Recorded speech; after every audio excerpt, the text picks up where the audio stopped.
Podcast. Presented by XFL2K.com. With your host, Tron Hawkins. Welcome, this is the XFL Podcast. I'm your host, Tron Hawkins, as always. Today's episode, I'm going to talk about two teams. I was going to do an episode for each team, but I got kind of behind with the holidays and a bunch of personal stuff going on. So I decided the next two episodes would be double features. This is Wildcats and Vipers. Next week will be Guardians and Dragons. We'll finish up before training camp starts. First, we're going to talk about the Wildcats. And I originally had scheduled to talk a lot about Jeremiah Spencer and Sean Oatman, but they got cut yesterday. So that was a shock, or the other day. That was a shock that both of them got cut. I don't know if Coach Moss is running a tight ship, as I think he is. You know, he's a fun coach, but he's a serious coach. He wants serious players. Not only that, they traded Jalen Collins for Arion Springs from the Tampa Bay Vipers, who is the other team I'm talking about today. So there's a bunch of stuff going on, just all over the place with these Wildcats, Vipers, lots of trades. I think we're going to see a lot more trades in the next few weeks leading up to training camp. They got to cut down their players. So the way I look at it, if you're going to cut somebody, you might as well get somebody that you need. So why not do that? Let's talk about the Wildcats first. Their coach is Winston Moss. Winston Moss is a great personality, probably my favorite coach in the XFL. He originally started with Green Bay. He didn't really start with Green Bay, but he was with Green Bay last year. He's the coach that talked about Aaron Rodgers, how Aaron Rodgers kind of runs the team, and Mike McCarthy shouldn't have got fired on this stuff. And then he got fired from Green Bay, and here he is coaching the Wildcats. I think he might not be the most experienced coach in the league, but he's probably the most fun coach in the league. LA kind of worries me, though, as a city. They don't support the Rams. They don't support the Chargers. And here they are supposed to support a third team in the Wildcats. I just don't see it. I think it was a mistake going to LA, if I'm being honest. But we'll see. They're playing at the old StubHub Center. 20,000 people. Let's see if they can sell it out. Maybe they actually have a home field advantage, unlike the Chargers do. But we'll see. Maybe more people will be more excited about a team that actually has a chance to win compared to the Chargers, who's been just dreadful this year, and the Rams, who haven't been what they was last year. So maybe they can give them a winner. Maybe they might not show up the first few weeks, but they start winning, they'll show up. So let's talk about the Wildcats' schedule. They play at Houston week 1, the second game of the doubleheader at 5 o'clock on the opening weekend against the Roughnecks. Then they play at Dallas versus DC, which would be a great game. So 2 back-to-back home games at New York. So they got to travel cross country. I think they got to travel the furthest than anybody. Maybe Seattle's got to travel a little bit further if they play at New York. I can't remember if they do or not.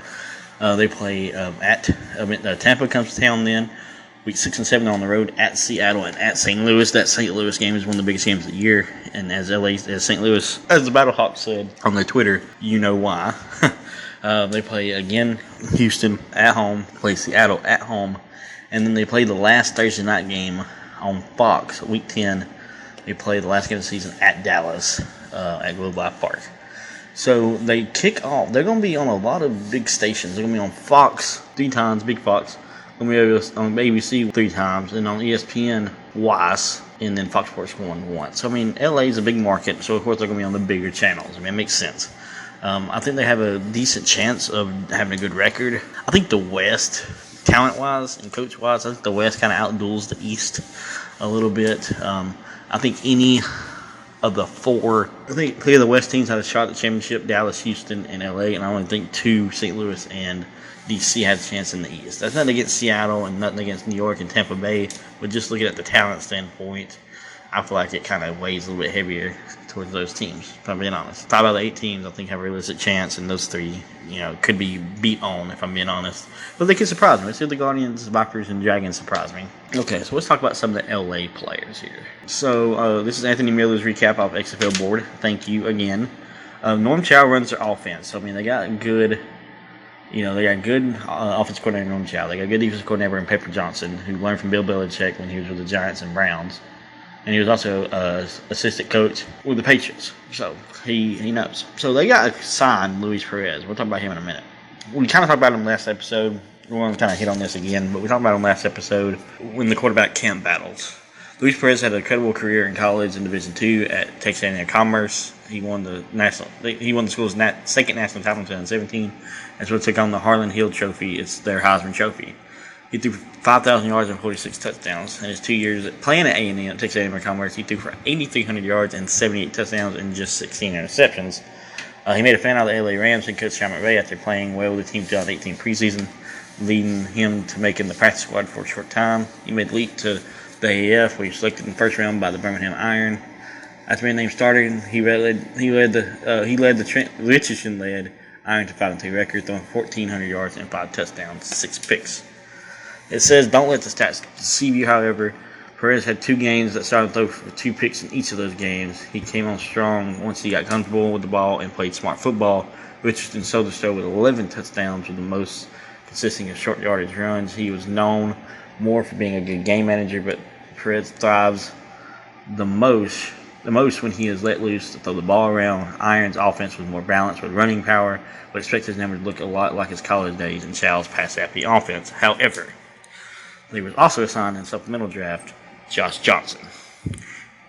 He got blocked going to the Lions. In an interview, Oliver Luck was asked about that, and he said, and I quote, "Josh Johnson will probably be the starting quarterback for our LA team." That sounds like Oliver knows something that we don't. I said in the camp preview, a mini camp quarterback battle last episode, that I think Josh Johnson has a chance of winning the starting job there. It's just, I feel like in a pass-happy offense, you want somebody with mobility and a stronger arm. I think he has that. Not saying Luis Perez won't be good. I'm just saying he might have, he might just be beat out. However, with all these trades and stuff, what if they trade Luis Perez somebody like Tampa Bay? Is he better than Aaron Murray or something? I'm not saying it's going to happen, but it's possible. What if he goes to Houston? Is he better than Phillip Walker and Connor Cook? I doubt it. If I was to rank these quarterbacks right now, if there is no 8, Luis Perez would probably be like 6 or 7. I mean, honestly, he might be ahead of Phillip Walker and maybe Matt McGloin. I ain't a big Matt McGloin fan. We'll talk about that next episode. On the weapons they got, I think, we're going to talk about in just a minute, I think that Josh Johnson has more of the skill set to help out his receivers and stuff than Luis Perez, and he's been around longer. Experience. Luis Perez ain't really had experience. He played a real good team. I mean, unless you count, Division II football and AAF, which would probably be worse than Division II football, as experience. So I would give Josh Johnson the nod. But if he starts messing up, at least you got a quality backup in Luis Perez. We'll talk about skill positions here in just a second. So let's talk about Phase 1, shall we? It says the receiving core highlights a strong start for the Wildcats. Phase 1 is their second and third picks were among the best receivers in the alliance. Rashard Ross has blazing speed and reliable hands that result in him being the league in touchdown catches with 7 in a shortened season, and top 3 in catches and yards, 36 and 583 in 8 games while playing for the Arizona Hotshots. Spruce was second in the league with 38 catches and improved to be a reliable target for the San Diego Fleet throughout their season. KD Cannon is also a name college fans will remember from Baylor. 2 of his 3 seasons at Baylor consist of 1,000 yards and 8 touchdowns. He has a great speed, but needs more professional experience after jumping between teams in the NFL. Like I said before, Josh Johnson can take advantage of those 3. Think about those 3 receivers on the same team. That's sick. What a sick receiving core. They might actually have the best receiving core in the league. As for the running game, it will be led by North Carolina star Elijah Wood and New Mexico State star Larry Rose.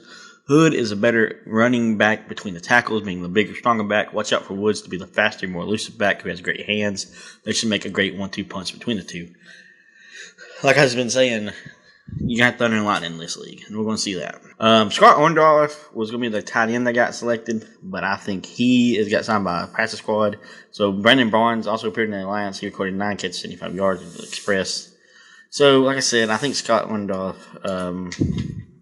was signed to a practice squad, but he could be back in the league. He had 10 touchdowns in his last 2 years at Pittsburgh, and then he caught 7 balls, 130 yards and touchdown for the Apollos. So, but he could be back. Offensive lineman, it says Norm Chow and his offensive staff put a lot of emphasis on pass protection and making sure to have young, strong tackles on each side of Perez or Josh Johnson.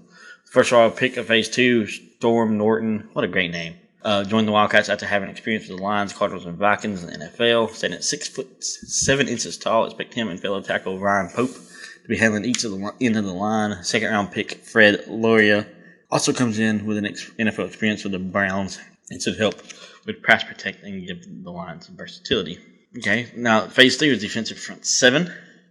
It says Anthony Johnson leads the pack in Phase 3, has the biggest name on the list from his days as a run stopper and pass protector, and pass rusher, in college for LSU. Leading 22 tackles for loss and 7 sacks. Johnson also had 4 years of XFL experience and played well with the Memphis Express and the Alliance, recording 2 sacks. Latarius Brady will also be able to move around the defensive line play at the end or nose tackle. Brady does an exceptional job making plays against the run. Eric Pinkins played well in the Alliance with San Diego Fleet, averaging about 3 or 4 tackles per game. He proved to be a good open field tackle. Willie Mays, not that Willie Mays, is a versatile weapon that can play both defensive end and linebacker. Trey Williams made big plays at the outside linebacker at Auburn after being named second team all SEC. He should be another linebacker that can come off the edge quickly. They got a lot of experience on this team. They made sure they got guys that at least played in the Alliance, which a lot of players did. Now you're thinking, why do you get the same players from the Alliance when that league failed? The league didn't fail because of the players. There's actually some decent football there at the end. It's just, this time they're not just regionalized. They're actually on a team.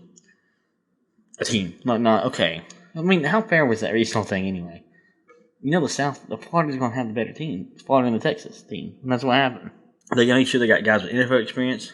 They got guys with AF experience. They got guys with big-time college experience like the SEC. So, I think it's Auburn, LSU guys, Alabama guys, Tennessee guys like Corey Vereen, Leon Orr from Florida. So they got guys who has played in big games, whether maybe not in the pro level, but at least in college. So Phase 4 is secondary. Like I said, they traded Jalen Collins, which I think was a supplemental pick, for Arian Springs. We'll talk about him in a minute for Tampa. But yeah, he used to be for Tampa anyway. It's a corner for a corner, which is weird, but maybe they just fed each other's schemes better. Maybe they didn't fit in the schemes and they just traded it. It's weird. Jack Tacho played well with the Burnham Iron of the Alliance under former Iron head coach and current St. Louis Battlehawk defensive back coach Tim Lewis, where he deflected 6 passes and grabbed 1 interception. They had the best defense in the league. And they playing under another defensive-minded head coach should take him to the next level in his development. Jalen Dunlap played great coverage at Illinois, recording 11 pass deflections in his junior year, but needs more playing time on the professional level, which is a theme with a lot of these guys. Ahmad Dixon had a successful career at safety in Baylor, and was drafted by the Cowboys in the 7th round of the 2014 draft. He should compete for the safety role as he proved to be a good coverage and is highly active tackler for being in the secondary. Jerome Copeland has the most inexperienced experience in the secondary as he played for 3 years in the league and last played for the Orlando Apollos. Expect him to be the veteran presence to help the young players. C.J. Moore and Roman Tatum both played in college, played well, and will get a chance to show their coverage skills on the big stage. Good secondary. Like you were saying, Winston Moss is really the main and really only defensive-minded coach in the league. And I've been saying all along, I think that's going to be an advantage for him. Everybody else is pass-happy quarterbacks, pass-happy, air raid, running gun, run and shoot guys, and he's a defensive-minded coach. I think he's going to work with the defense and tell Marone Chow to do whatever he wants to do with the offense. But play good defense and run the ball and use the quarterback as a kind of a game manager is probably the plan for them. And here's the open draft.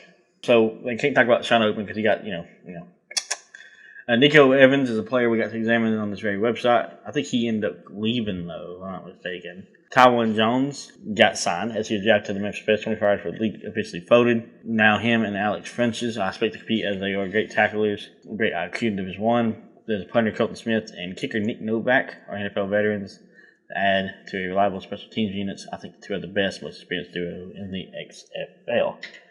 So the conclusion on the team says Norm Chow knows he's got a young quarterback who now he's got an experienced one. This went before all that. But this was the best case scenario for Perez as he fits better in Norm Chow's offense. His receiving core is strong with players mixed with great speed and hands, fits perfectly with an offense that will pass as much as the Renegades will. That's why I think Josh Johnson's going to be in the quarterback. Just saying.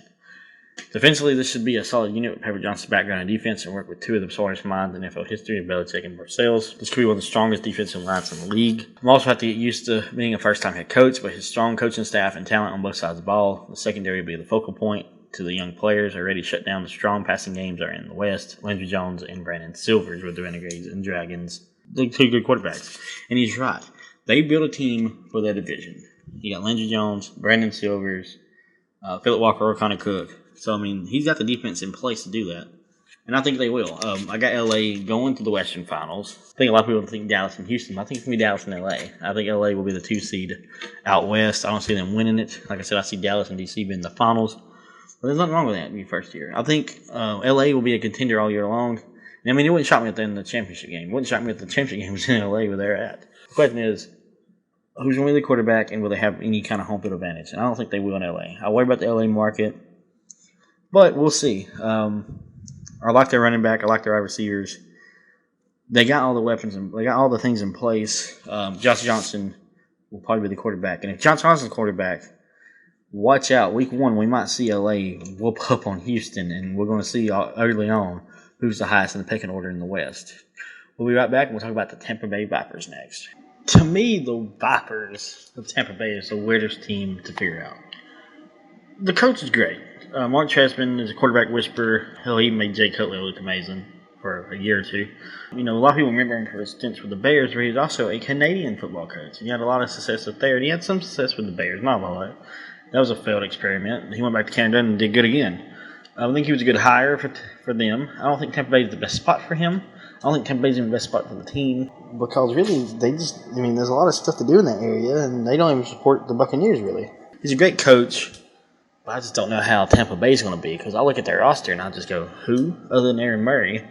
I like Raymond James Stadium. That's a beautiful stadium, and as everybody knows, they're kind of doing a lower bowl seating for the XFL, which is smart, especially on TV.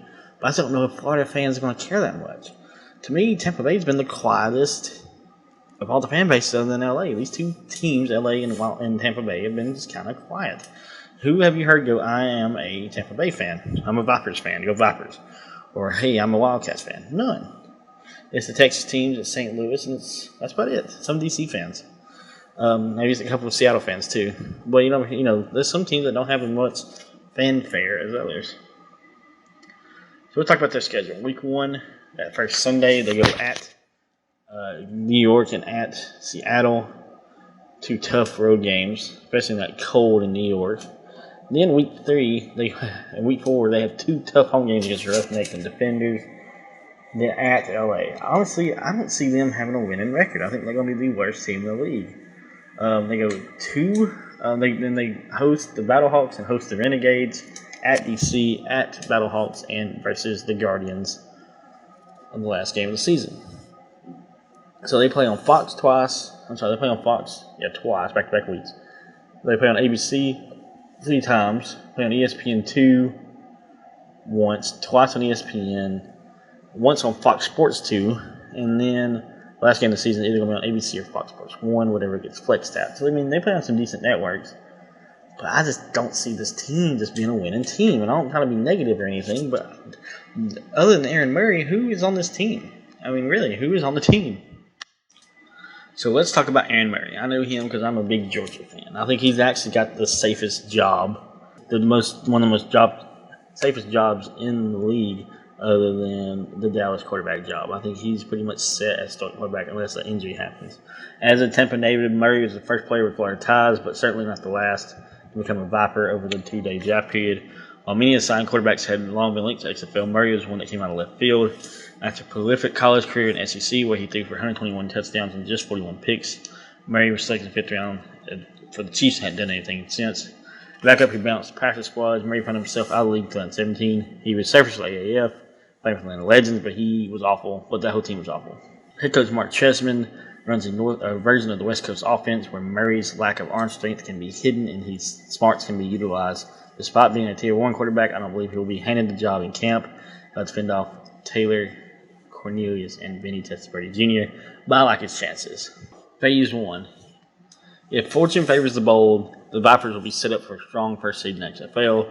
With the 5th overall pick, Tampa made the first surprise of the day, picking tight end Nick Truesdale.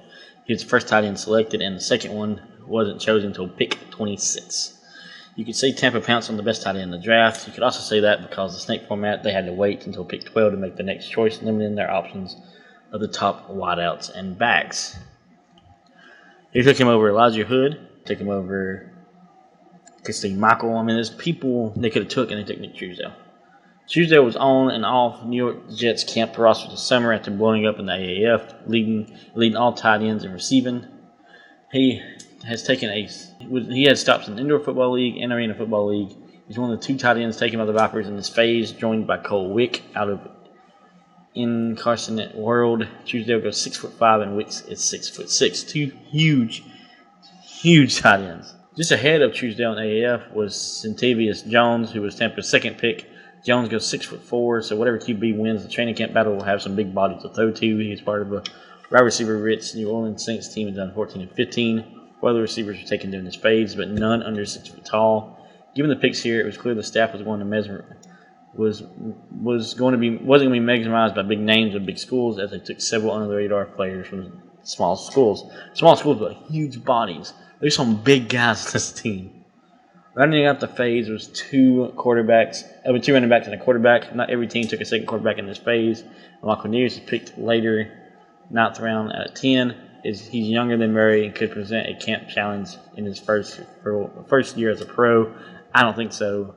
I think if that was the case, they wouldn't have asked for Aaron Murray. The running back selections was interesting. Devion Smith is a big back who's slow 40-yard dash time at 2017 Combine, likely led to him being undrafted.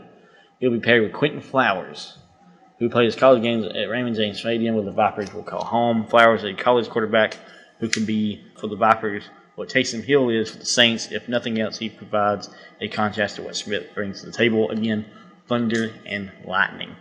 Again, big body guys. This team, he runs West Coast offense.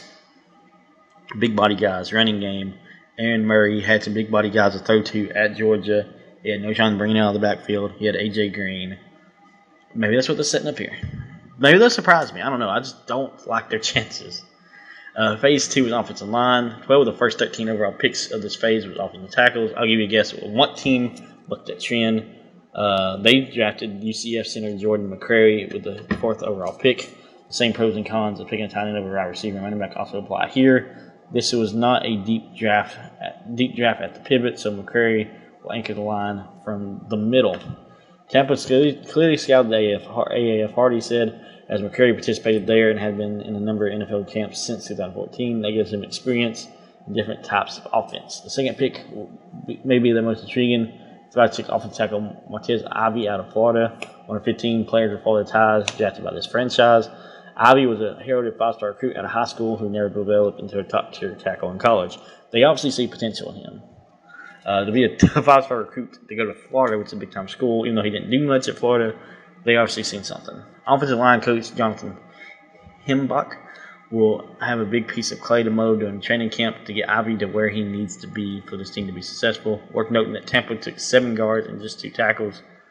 So the expectation could be that those 2 tackles will book in the line. If that's the case, Ivy will be joined by Christian Morris from Mississippi.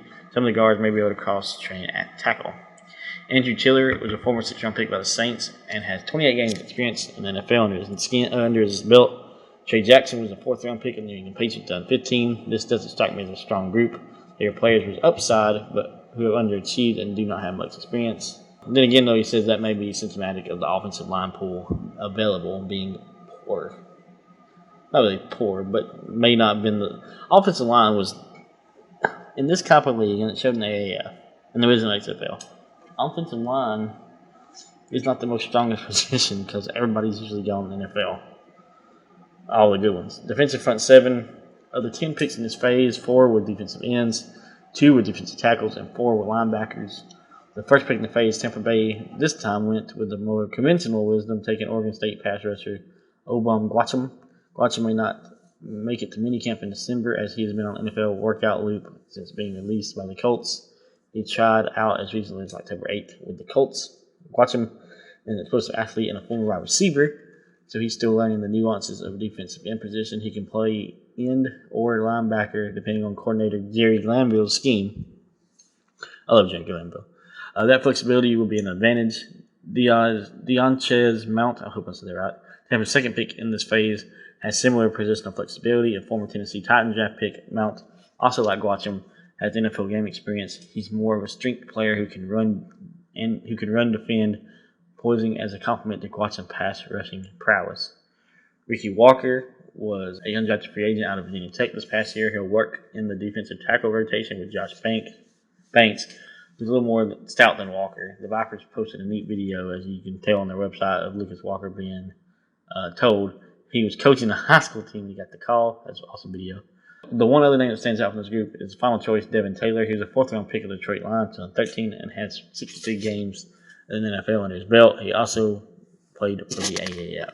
So the defensive backfield kind of switched off a little bit. They took Arian Springs with the first pick, but they traded him for Jalen Collins, which was crazy to me. I think Arian Springs might have been better because Jalen Collins kept getting in trouble in the NFL.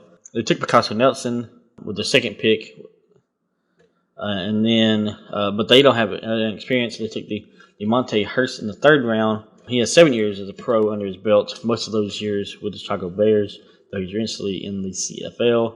Nelson was signed as an undrafted free agent out of Mississippi by the Jacksonville Jaguars, or Southern Mississippi, but was never a real threat to crack their once deep defensive backfield. Micah Hansman and Marcellus Branch are the 2 top safeties, but the final safety pick may be the most recognizable. Robinson there is out of Auburn, who made the Falcons as an undrafted free agent at 15 and has played in 25 games. The only other position the Vipers chose, this is another position that the Vipers chose youth over some more veteran counterparts. In the open phase, they took 2 kickers, a punter, and a long snapper. Andrew Franks was their first kicker taken. He spent 2 years with the Dolphins where he connected on 78.4% of his field goals. The punter, they took Jacob Zoom, who, like Franks, legged out 2 years in the NFL. He was with Tampa Bay and Green Bay. Long snapper Nick Moore was in camp with the Saints this year. He was rated by many as one of the top snappers to enter the NFL draft this past spring, which is a thing. He has top snappers. A second kicker, Matthew Wright of UCF, was chosen. Like at the quarterback spot, it doesn't hurt to have a little competition, especially when you're either picking your 10th linebacker who has little chance of making the team or creating real competition at a position. Wright left UCF last season as their career leader in field goals and points. He camped with the Steelers this past summer. After just taking 2 running backs in skill position phase, Tampa Bay opted for 3 in the open phase, adding DJ May, Ralph Webb, and Jaquez Patrick. Patrick is the most intriguing, heavily recruited out of high school. He attended Florida State and is another size and powered back. Webb is a speedster with a 4.48 40. May, a former linebacker who had an injury on and off the field issues at Wyoming, is worth a flyer. Tampa Bay sacrificed a little size in wide receiver room when they took Auburn's all-time leader in receptions, Ryan Davis. In the open phase, Davis is just 5'9" and could end up in the slot. Freddie Martino is another player with both NFL and AAF field time. Same with Terrence Plummer at the Vipers. Added some nice depth pieces in the final phase. Vincent Tensberry Jr. was picked as well, whose father spent 5 years with the Bucs, will stay close to home. Vincent also attended the Buccaneers training camp this summer. He'd like to prove he's more than just a sentimental pick. Nikita Whitlock has crossed paths with members of the coaching staff in the CFL. He also doubles as a fullback. In conclusion, it said while the XFL spurned the idea of allocating players by location, some teams sorted that out themselves, including the Vipers, who has a distinct Florida player. It's great for marketing a team before the season begins, but ultimately wins and losses determine fan support in South Florida. The scouts and coaching staff also seem to value those who played in the AAF. If it can make the transition to XFL easier, having already gone through a similar situation recently. Tampa Bay took the first tight end and center in the draft, but built their receiving core around size to fit Chesterman's West Coast offensive philosophy. Offensive line and defensive back positions are largely untested based on the group that will bring the camp, but it's possible those areas will be improved through the supplemental drafts the league will hold and through the usual training camp churn. I do not like this team. I don't know why I don't. It feels like kind of what the Atlanta Legends did. I don't mean this in a bad way. But it's kind of setting up Aaron Murray to fail. All these other teams have great wide receivers and running backs. Not that big names is a big deal, don't get me wrong. And I've seen their minicamp video. They seem to be building some good chemistry with the Vipers. But talent wins games. And I just don't see enough talent in Tampa Bay. I think they will finish last in the East. I like the Giants. The Guardians being third. I like D'Angelo Lancey and some of their stuff that they're doing up there. Then I like St. Louis and Washington more. Tampa, I'm sorry, but I just see y'all finishing last in the East. Two totally different teams the Wildcats and the Vipers are. I like the Wildcats a little bit more than I do the Vipers, but I'm just not a big fan of the Vipers. I don't like what they did in the draft. I get what they're trying to do being young, but you need some experience on the team, and I don't think they have enough to compete with the rest of the teams in the league. Thank you for joining me on this episode. I just want to say thank you to the XFL community that supported and donated to my niece's Callie's fundraiser. She was diagnosed with blastoma, cancer, a neuroblastoma. However, I found out today that she is cancer-free. They got it all during surgery. There's no more cancer. She's going to get to go home soon, maybe on a feeding tube, but they'll get that over with hopefully soon. Hopefully be out before Christmas. Thank y'all for all the support. It meant the world to me. I'll just record a podcast in my kitchen. I've been doing it for over a year now, so y'all's support meant everything to me. Thank you, thank you, thank you. Join us for the XFL newsroom. This is the year in the XFL award/review show. I'm gonna be on it live on his YouTube page, so check that out. December, I think 29th. So a week from this Sunday. Check him out at XFL Newsroom. Check him out on Facebook and Twitter. Check out XFL Board. Talk on there. Check me out on Twitter and Facebook at XFL Podcast. Thank you for all the support. Merry Christmas. I'll be back after Christmas to wrap up team previews as we get ready for training camp. We're 50 days away, guys. Let's get it.